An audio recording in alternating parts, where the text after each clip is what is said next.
Hello, welcome to Paving Paradise, a podcast dedicated to the asphalt paving industry. I'm Justin Rodriguez, and I'm joined with my co-host Scott Ramsey.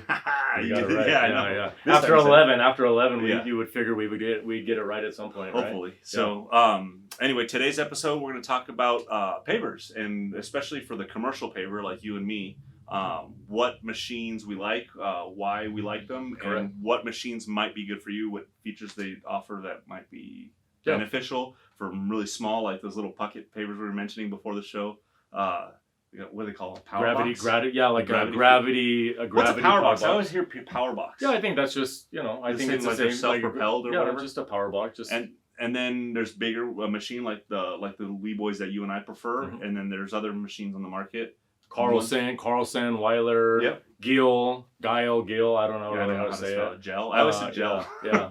Well, and I was just thinking about in February when we had John Greeny with Leeboy on the show, I was thinking, this would be a good episode to go through. Yeah, it's been a while. It's been a while. Yeah, it's been a while. And because I get calls from people, my competitors, we have both Leeboy and Weiler.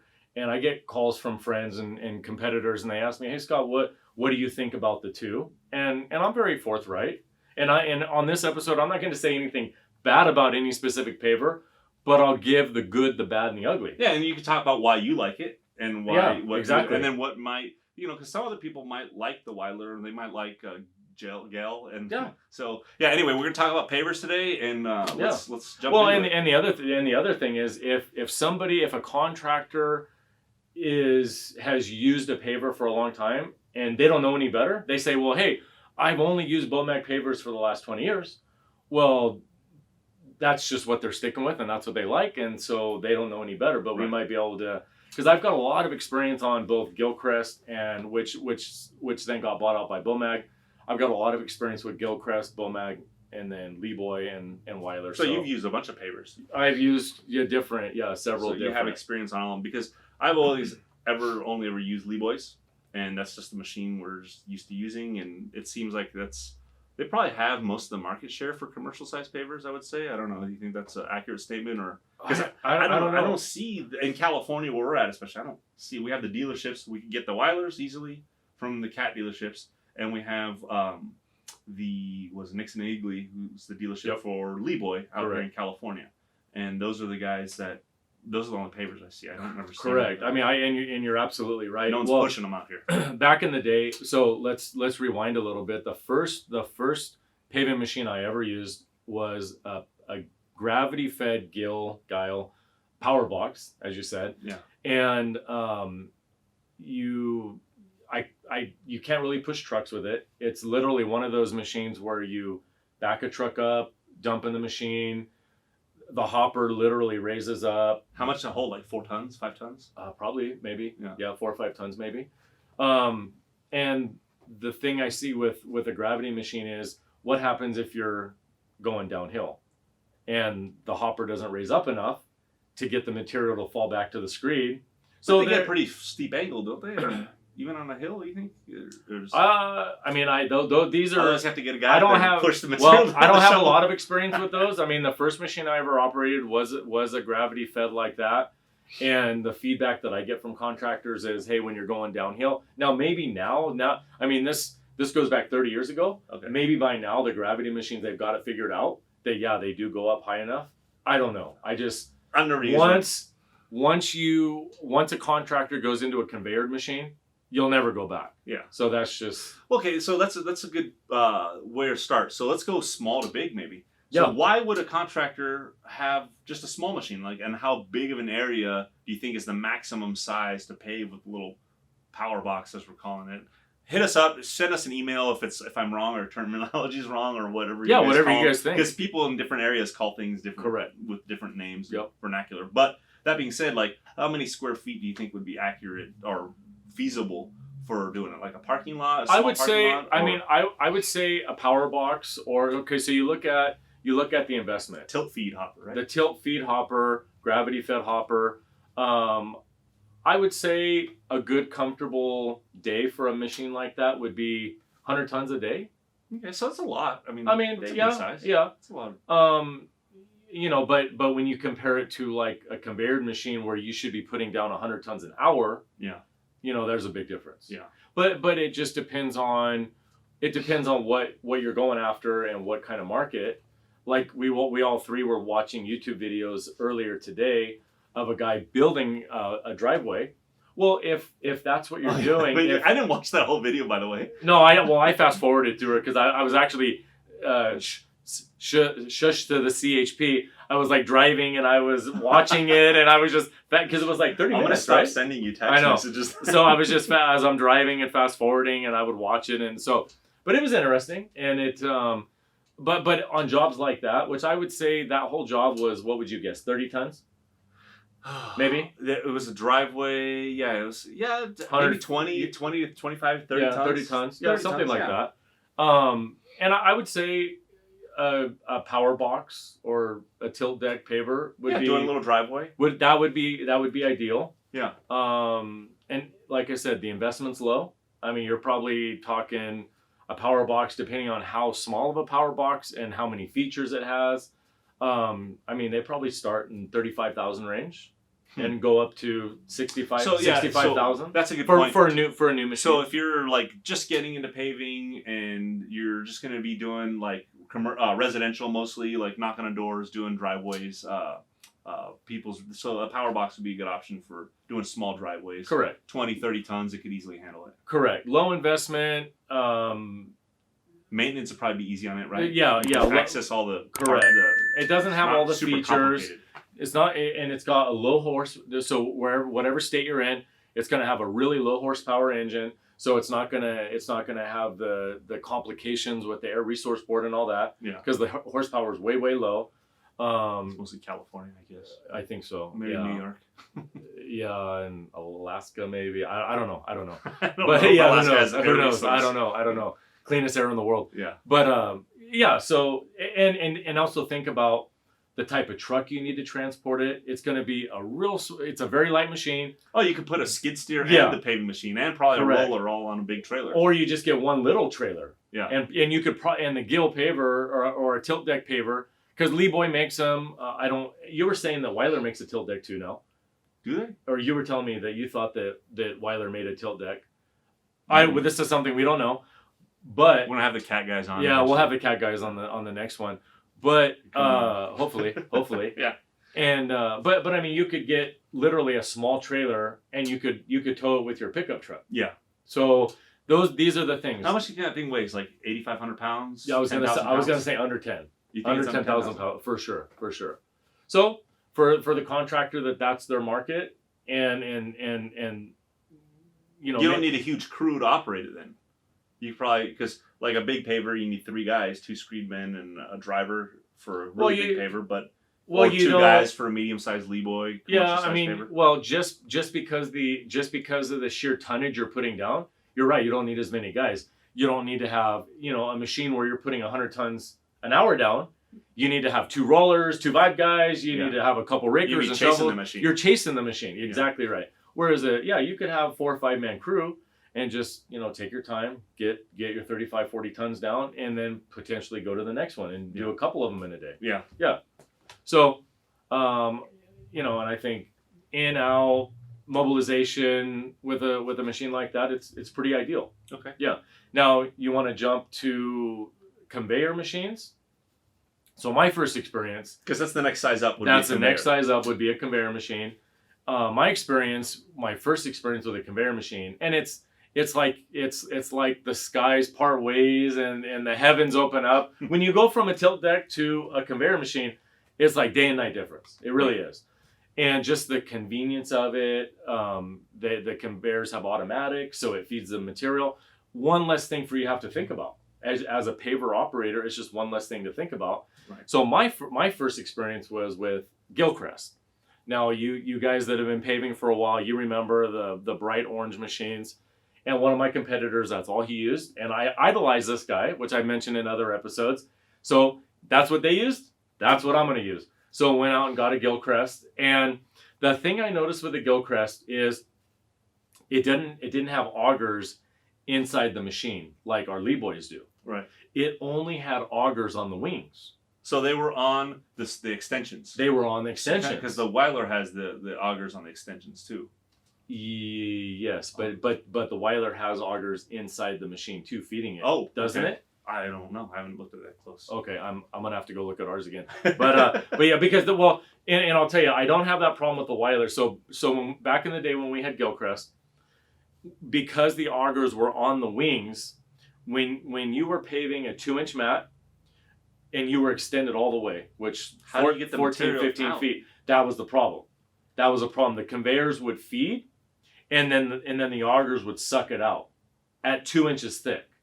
Now you went 3 inches thick, and the material would not feed. You would have to suck the wings in and out all day long, and it was a real pain in the you know what. Yeah.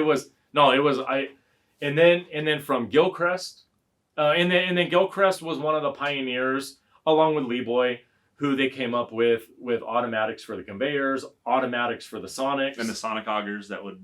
yeah. Well, the early ones Even that though I break those cables all the time. no, but they weren't like sonic. Back in the day, they were actually mechanical. So the material would feed out, and it had a little lever, and the material would hit the lever and turn off, and then it would go back on, and then the material. So it was all mechanical. Oh. Whereas now it has a sonic. The material feeds out, it senses and stops off, it senses and stops, and it turns itself off. Right. Back in the day, it was all mechanical, so there was issues with that. Yeah. So then Bomag decided they want to get into the small paver business, so they bought Gilcrest. No more Gilcrest. You'll never see. I mean, I see them every once in a while, but they haven't been made for 20 years. And then Bomag took the small paver platform from Gilcrest, and pretty much the same thing, same type of deal. And it's kind of a funny story. The only reason why I went from Bomag to Leeboy was a company, I think it was a French company, bought Bomag. Mm-hmm. They decided, okay, we're not selling small pavers anymore. We're not manufacturing small pavers anymore. So then at this point, and Weiler wasn't even in existence at this point. Right. And then Carlson, were they making small pavers? I've only seen them being advertised myself. I see them out, but like I've in never the last demoed 5-6 years. Yeah, I've never demoed one. I don't even know who sells it. Or I don't know who the dealer is in California. Yeah. Maybe you guys can shout out to us and let us know if there's a dealer. You want to come on the show? Maybe we demo. we demo a machine or something for Carlson. Give them a little exposure because I know nothing. I know they make screeds. They make screeds for the big machines. Yeah. And I have seen the Carlson machine, which is a pretty cool concept. It has one belt in the middle, one conveyor in the middle, and it's a rubber belt. So cool concept, cool idea. In my mind, I'm thinking, okay, you diesel that baby down. Is it going to start squealing and not spinning anymore? I don't know. Will it break down over time, the rubber? I don't know. These are all questions for Carlson. That's a cool idea, though, because, getting under the plates to clean, as you know, the Leeboy, it's kind of a challenge. It is. And then it's kind of like you mentioned, is dangerous. Yeah, having a guy go under. I mean, if that thing ever fell, I mean, you're not getting the guy out. No way. No. Yeah, he's done. Yeah. It's scary. Yeah. But the what was I going to say about the Leeboy versus the I just lost my train of thought. So. Well, if you remember, just interrupt me. So Bomag decides, and this was probably in 2007-ish, 2006, 2007. We're in the market for I thought it was a an new Indian machine. company like Fiat Group. Or Yeah, something. that's it. That's it. I think they're from India. Is it India? I think so. India. Okay. Yeah. It could. I don't be. know. Maybe. I don't know. I don't honestly. I don't know. So they just I read in the magazines. So yeah, you're right. And so mid to late 2000s, Bomag decides, hey, we're not going to remain in the small paving business anymore. So really, Leeboy literally, from what I know, Leeboy literally had the market. Now there is Carlson. One paver I forgot to mention that I've operated before is a Mauldin. Now Mauldin goes way back. I don't know where Mauldin came from or where they started. I don't even know if Mauldin's still making pavers to this day. A lot of these companies get bought out and absorbed into different companies too. Exactly, and then, right. They'll take their designs and tweak them a little bit. Well, maybe Weiler needed something, the design from Mauldin, and they bought Mauldin, or who knows. Yeah, I remember what I was going to say. It's just like the design, just thinking of aesthetics of the pavers themselves. This is kind of jumping off topic, but I do like the way like the Carlson machine and the Weiler, how everything's kind of enclosed and it looks like a complete machine. Where some machines you see all like the hoses and things sticking out, and like like Frankenstein. Like, yeah, well, not Frankenstein, but like even like the Leeboys. Like it's not like there's like a lot of exposed components. Yeah. It's like maybe that's easier to get to for maintenance. You don't have to remove panels and stuff, but I don't know. It just for me, I like the fact that knowing that asphalt's not going to get into all the because in the Leeboys that we have, asphalt gets everywhere. And like I remember the shelf kind of fell off on the low deck. Yep. And the bolts all broke away. And so we had to like screw new. So Sean had to go in there, take them all off, and put new bolts in. The engine, literally. I mean, because we've had that. I mean, that's just like I said in the show, we're going to talk about the good, the bad, the ugly, and Justin is 100% correct. There are on the Leeboys, there are so many nooks and crannies. The very first Leeboy I ever bought, and back in the day they were, and I still have the machine. It's a 2006 model. It's an 8510. They were running Hotz engines. It's a Hotz German engine, right? And really, really good, really reliable, air cooled. And as Justin was saying, there's all these nooks and crannies for the asphalt to get into. Yeah, I had my guys like weld shields and stuff on so the asphalt doesn't fall in the back. Well, I'll tell you, that brand new machine that we bought in 2007, we blew the engine up because asphalt got in and it couldn't breathe, and we weren't cleaning it out. We were. Well, you don't see it. It's out of sight, out of mind. Yeah, like we were just operating. Sean went in to clean it the other day, and I was like, "Well, there's asphalt in there," and he's taking out buckets and chunks and tons. That must have taken. It probably took 300-400 pounds off the machine. Oh yeah, I was gonna say a half a ton. It's like a half a ton in there hidden. Just tucked away. So the designs of like the Carlson, from what I've seen in the magazine, the Weiler, that enclosed clean design looks like it'll keep the asphalt from just like kind of caking up in the engine compartments and stuff like that. And it does. It does because you have the one. Yeah, we have a 295. I think it's a 295 model or 285, and it's a smaller Weiler and. Yeah, it doesn't have all those nooks and crannies. And what about maintenance? Is it easy to get in to service it? My mechanics really, really like because the tracks are on the outside. Okay. The tracks are on the outside. All the hydraulic hoses are on the outside of the Weiler. Yeah, I mean so serviceability is the mechanics look at it. They love it. Okay. My mechanic looked at. We actually demoed. Quinn Caterpillar, they gave me a 385 a couple years ago to demo, and my mechanic when he went over to go pick it up and bring it back to the shop, he looked at it and he was all excited. I mean, because he had been working on the Leeboys for so long. Yeah. He took one look at the Weiler and he was all about it. And what about getting underneath? Because it's got that center little narrow track in the middle where the hopper has the two wide conveyors on the Leeboy. Mm-hmm. So when you have to go on there and clean it and take the shelf, the plates off the bottom to clean it. What happens is the slats on the conveyor, they get gunked up with asphalt and they kind of sit in that little chamber underneath the conveyor track. And you got to drop those plates out, clean it out, and it's challenging. And so that's where we have to get under the machines. We've actually jumping back a little bit. Those plates you're talking about, and I've told you this before. I know you dropped them out. Completely. We got rid of them because we've had and what it is on the Leeboys underneath the conveyors. There's the batteries, the generator that heats the screed. You put all shields over them. Nothing. We just so they have these plates that help keep all that stuff clean. Extra crud, yeah. Help keep it clean. The problem is there's no way to clean those plates out. Yeah. And we've actually been on jobs where we've bent flights inside those things. Yeah. So I had my shop get it out. So it's a little more maintenance for my shop. Because now they have to open it up every couple weeks and clean it all out. Make sure the generator stays clean. But you don't have to drop those heavy plates out of the way. Correct. And we don't have to worry about bending flights in the middle of a job. Yeah. Yeah.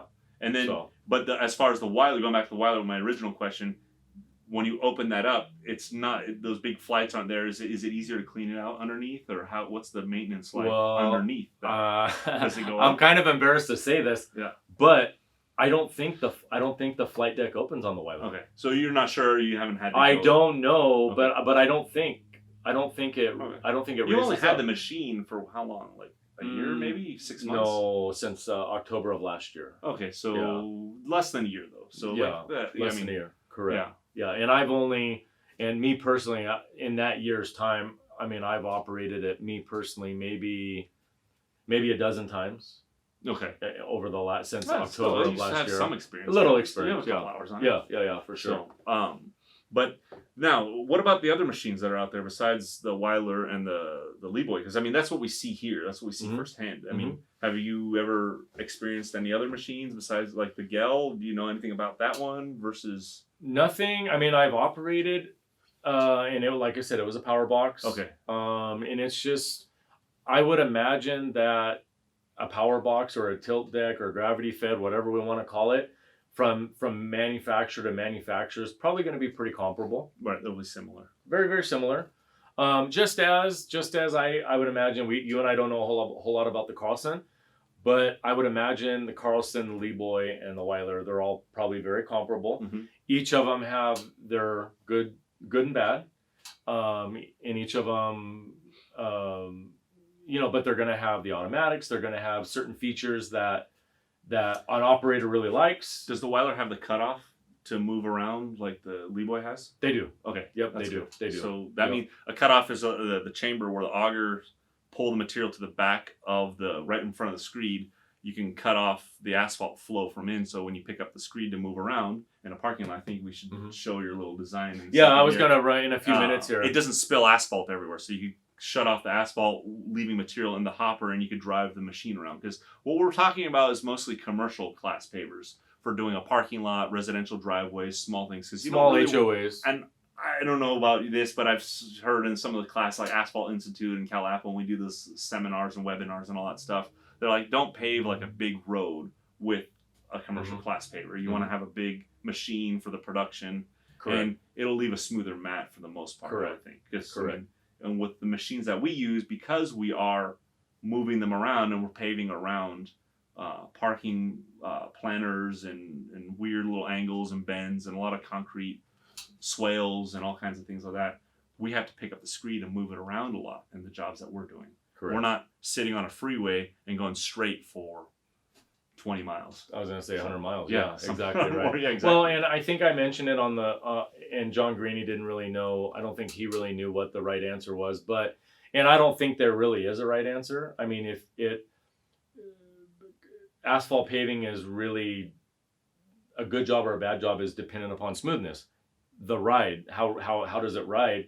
And kind of my rule of thumb is 25 to 30 mile per hour. Anything above 25 to 30 mile per hour, the type of pavers we're talking about today are not appropriate. Yeah, so you want anything less than 25 to 30 mile per hour, you can make a nice mat. It's going to ride nice. Anything more than that, I mean, it's just really it's going to be bumpy. You'll feel the chatter on the road. You'll feel the bumps. Yeah, you'll feel exactly. the bumps. Yeah, because they're not feeding it with what they call like a shuttle buggy or correct. The feeder machine that goes in. I think even the small ones, was that called a shuttle buggy too? Because the shuttle buggy I know is that big one that holds like 25 tons at a time. Well, some of them hold up to 75 tons. Weiler makes that. Yeah, machine. Weiler makes one. Yeah. And Well, and you got to Roadtec. look at. I mean, the reason why, let's say a Cat or Roadtec or a big highway class paver, Voegele, the reason why those machines are going to be much more stable is just look at the footprint. You look at from the rear of the screed to the front of like a 1055 Cat, you're talking about 17 to 18 feet. Yeah. From the front to the back. Well, our Leeboys are exactly 13 feet. Yeah. So, I mean, you're talking almost double. So that spreads the weight of the machine, the teeter-tottering of the machine. And then the trucks are banging, backing up to the trucks, God. and they're stopping a lot more. Yep. You're only holding 7 to 9 tons at a time Correct. with the commercial size. That's and those are the exactly bigger right. ones. Yep. So, and forget about power box. Right. You Yeah. know, No. you're Yeah. freeway with that. Exactly right. But you want to talk about your Well, let's talk. Let me finish up giving Okay. kind of the overview of the different machines of what I've experienced. Okay.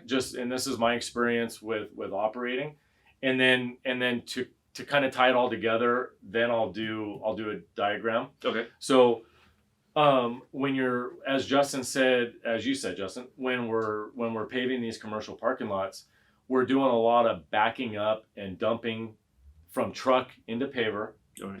And then from the paver, we dump piles on the ground to build these pads. Yeah, So the paver take off pads so the paver can sit down and drive. So you could set your screed at the desired depth, 2-3 inches, whatever we're laying, and then it goes and sits at that 2 or 3 inches. Correct. And so your crew on the ground, you dump a pile on the ground, they shovel it, rake it out, and how flat and nice they rake that pad out is going to be how nice your takeoff is. So if you've got a couple of good guys on a paving machine, and the crew guys rake a nice flat takeoff pad, the chances of you taking off flat, because the paver upon takeoff, and depending on if the screed is hot or it's cold, you can have a really hot screed, but sometimes the guys forget to diesel it down, and once it hits that hot asphalt, the brakes kind of hit, and it wants to dig in. Right. It automatically wants to go down. Right. So general rule when I'm paving with the guys,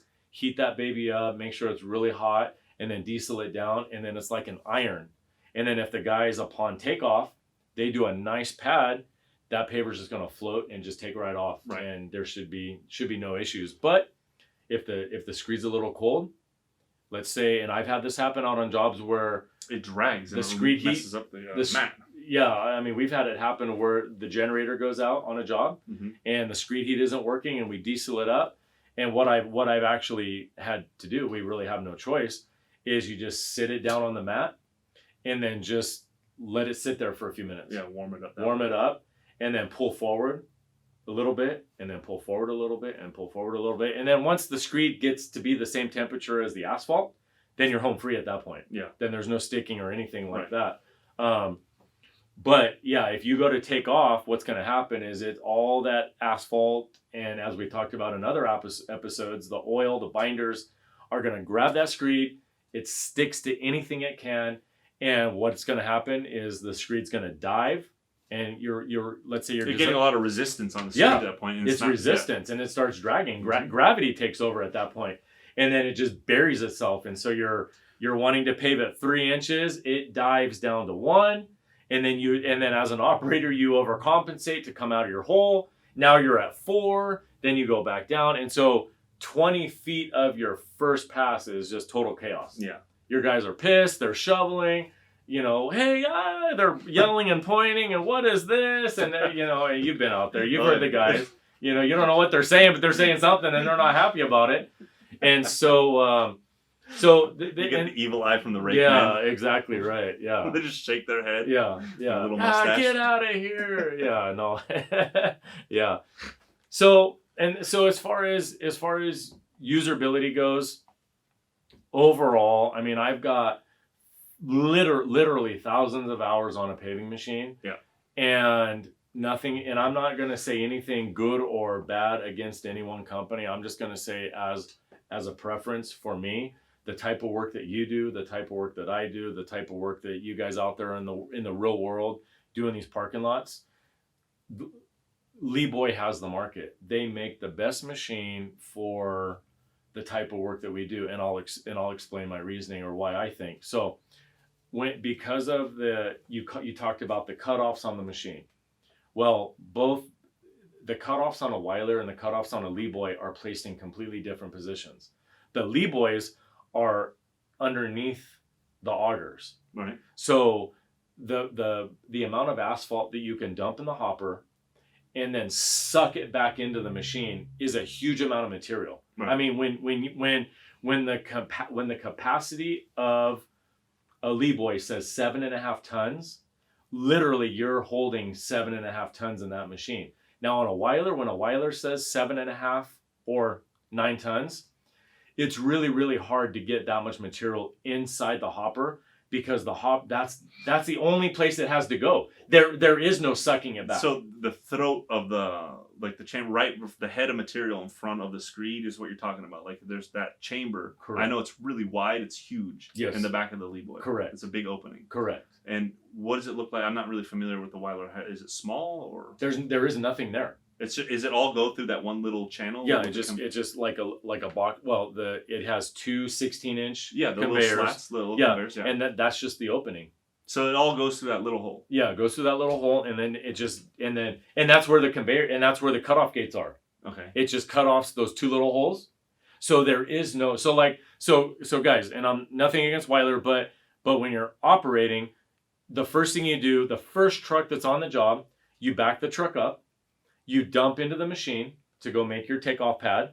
Well, what happens is the truck dumps into the machine, and you want to suck that material back out of the truck. Right. Because as soon as he puts his truck down, pulls away, there's going to be a huge there's going to be a huge pile there. Yeah. So with the Weiler, and like I said, guys, good, the bad, and the ugly. With the Weiler, it happens every time. There's always a pile? There's always a pile because there's no sucking material back in. Yeah. I mean, you can't. can't. You can see it on the Leeboy. I mean, there's like you see the material. Yep. Moves. Yep. Yeah. Correct. So with the Weiler, that's not going to happen. It has a nice capacity, and so so every time, and so what I've seen a lot of my competitors do that predominantly run Weiler is what they're having to do, and it's not a big deal, but they're having to add another piece of equipment to the job, which is correct. They always have to have. So what they'll do is they'll dump piles on the ground, and then they'll feed the machine with a skid steer. And then so I've seen where they'll pile for takeoff pad. Correct. They'll just correct. Dump it with the bucket. They'll dump it with the bucket, and then they'll use any of the straight passes. They'll use the machine, but then like at the end of a pass, when they have to do another takeoff pad, and I'll do a demonstration on my little piece of paper here. Then they have the tractor feeding. So not a big deal, but it does call for having another operator out there, having another piece of equipment, having another operator, having asphalt on the ground. To be fair, I usually have a skid steer on the jobs anyway, though, because. But do you have an extra operator though? For the skid steer? Yeah. I mean. No. I'm saying, do you have an extra operator that you could just say, hey, I need you to be on this tractor all day? Oh, yeah, I usually do it. I'm the guy. Yeah. Well, so the answer is no. Yeah. And the answer for me is no as well. I don't have. I mean, when I set up my paving crews, I mean, I have a paver guy, screed guy, couple rollers, raker, shovel, two rakers, and one vibroplate guy, and that's it. Yeah. So if I were to predominantly run Weiler, then I would have to. And like you said, we all have tractors out on the jobs for those emergencies because, and all of you contractors will appreciate this. You're paving along. And then you're pushing a truck, and then all of a sudden the truck lets off his brake. Now you've got 12.5 tons of asphalt sitting in front of the machine. Yeah. Hey, the screed guy jumps off. Because all operation stops at this point. Right. And then you got to dig out the paver, and you're yelling at the truck driver, "What the hell's wrong with you?" with every bad word in the book, and then so, but it's just part of paving. But as far as you having a dedicated guy on a skid steer, no. Do I have a dedicated guy on a skid steer? No. But my competitors that I watch that are predominantly running Weiler, they do. Now, guys, I encourage you guys to write or email or give me the middle finger or whatever and give me feedback because maybe I'm not operating the Weiler right. Maybe there's another way that I don't have enough experience with the Weiler. So if there's more feedback that you guys have, we'd like to hear it, and anything we get from you guys, I think we should air it, right, Shane? Yeah. Wouldn't that be the right thing to do? We'll answer letters.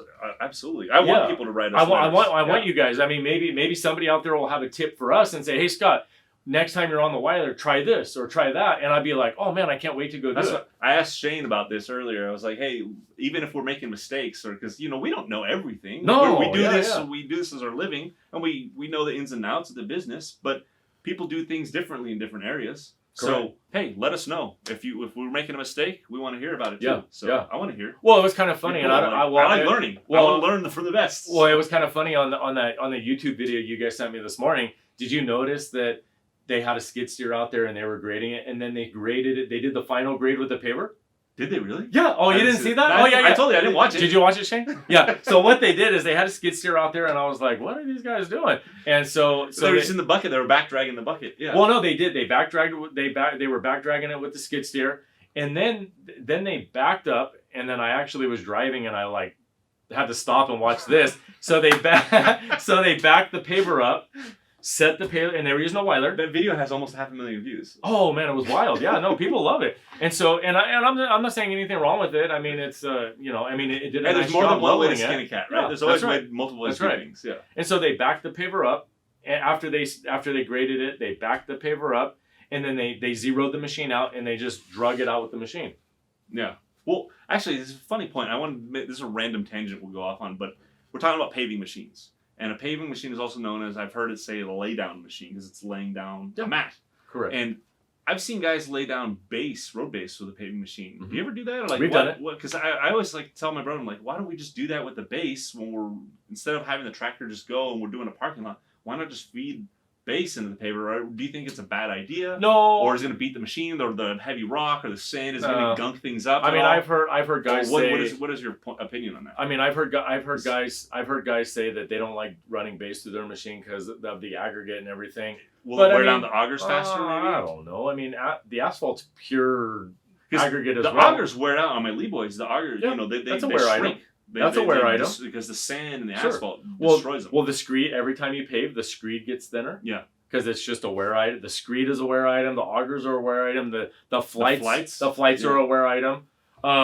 We've used the paving machines get beat up. We heat and everything. Yeah, exactly oil, right. All that stuff, No, I've spraying them down. I've used our machine to put down base before. Like when we did I can't even remember. I think it was in Avila Beach or somewhere. We did a really narrow road. It was really narrow, one way in, one way out, and it was narrow, and we just backed the machine up. And we had the trucks back up, and we just filled the machine, and we just made one pass 6 inches thick with the Leeboy all the way out. I think that's a good idea. Yeah, no, it was fine. It worked out great. It was clean. Yeah, and it doesn't beat up the machine too much. No, right? Or maybe get a second machine to do base. The machine doesn't know what it's running through it. Yeah. It doesn't care. I'm just worried about just wearing out the parts, the flights, or getting chunks. The hot asphalt has got to be the hot asphalt and the diesel. Caustic, yeah. Oh god, it's got to be the worst thing on a paving machine. Yeah. The absolute worst thing. Yeah, it is.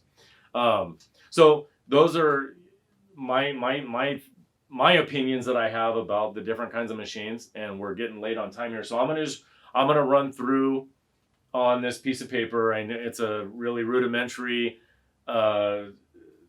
crude sketch of a parking lot, but I guess you guys will see. Obviously, this would be parking stalls, parking stalls, parking stalls, parking stalls, maybe parking stalls across here. There's a drive aisle through drive aisle through here. So if I were to pave this parking lot, what I would do is we would have the truck come in here, and I'm going to actually tell you guys how I would not only pave it, but I would give you a little tips on my rolling patterns. So what I would do here, we talked about a laydown pad or a takeoff pad. So I would, at this point, approximately, we would back the truck up and dump into the paver, and then I would back the paver up and do 2 laydown pads here, because I'm going to pave this 2 different shots. So that, and this is why, and I'm going to go through this. This is why I like, once again, the amount of material you can pull into the Leeboy is amazing, and I'll show you guys why. So as we sit down here. This is enough room to pull a truck in. So we back the truck up to the paver. We're pulling out. Well, the truck has to get out at some point. So as we're paving along here, you can do 3/4 of it. You're gonna do 3/4 of it. Get the truck out of there. Well, if you do it right, there's enough material in the machine at 3 inches thick to where you can make it all the way down to this point, which is about 12 feet from finish. Yep, and that's the last pass as you pull it. Exactly right. Yep. So with the Weiler, it's tough. It's really Why is that? It's tough, just because it's hard to dump into the machine and to suck enough material to actually make that. Oh, so, yeah, because so you're gonna load the head of the machine, that chamber, the auger chamber is gonna be filled and there's with no material. way to suck more material back into the Weiler. Okay. So what I've had to do with the Weiler is instead of having one pass out at the end, we'll have like 2 8-foot passes. Well, funny out. finish that so they could. Oh yeah. Viewers that may not understand, I see what you're saying, but so you come and do that. So I do that. So we do this one. Then while I'm down here, I still have enough material in the Leeboy to where I drop off enough material so the guys can make me a pad right here. So I back up and I take off here. I take off, finish all this. So now those 2 are done.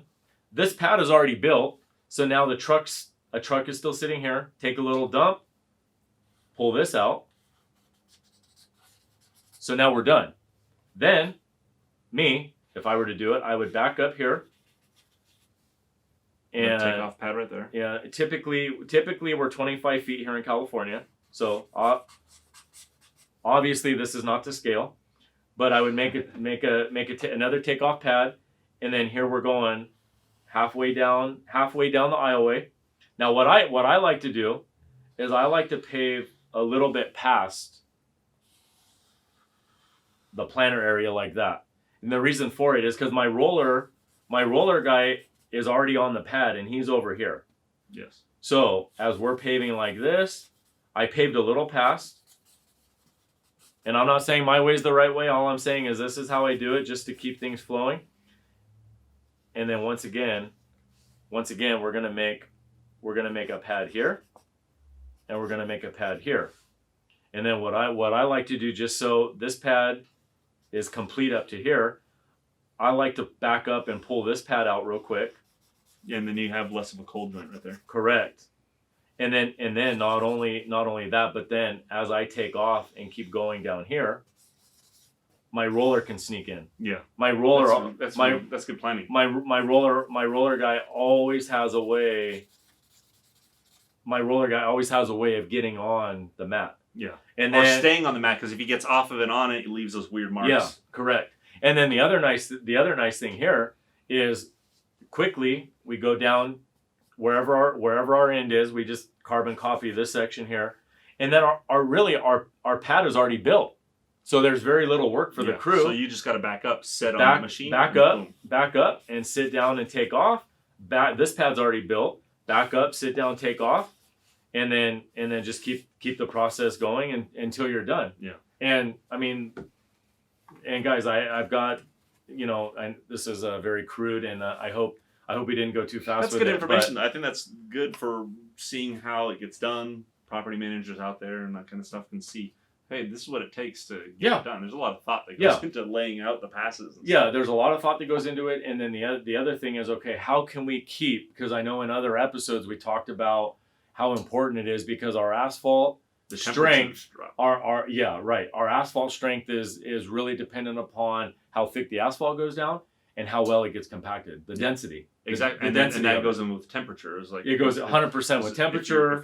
If you're laying it down too cold, it's right. Temperature, rolling patterns, and then the only other thing I can really say about this is somebody might comment, well, Scott, how far do you go down before you come back and start this pass? It depends on it depends on how big it is. I mean, unless this is the end of the lot right here and this is the exit, you just go back and do it. Or it also depends on the temperatures of the day. Yeah. Because like you made a good comment, you don't want a cold joint here. Right. So I might back up here and pull this out just to keep all our joints real tight and nice and neat. The joint is going to be the weakest part of the mat that you pave. Always. Because always. The colder it is, they're still going to bind as well. Mm-hmm. Correct. And typically when we look at it from a maintenance standpoint, the joint where each 12 foot or each 10 foot pass matches, that will be where the crack starts every time. Yep. Every time in a parking lot, if it's going to crack, especially here in California, that, as Justin said, that's the weakest plane, and that's where it's going to separate.